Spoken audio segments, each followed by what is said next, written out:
দুর্ঘটনার ১৬ ঘণ্টা পর উদ্ধার করা হয়েছে ইরানি প্রেসিডেন্ট ইব্রাহিম রাইসির মরদেহ।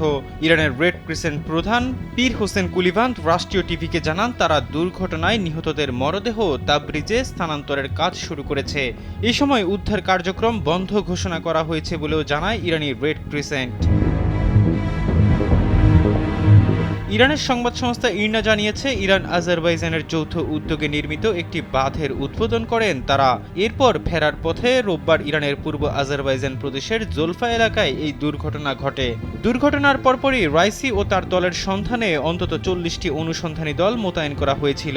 এই দুর্ঘটনায় নিহত হয়েছেন ইরানের পররাষ্ট্রমন্ত্রী হোসেন আমির আবদুল্লাহিয়ানো।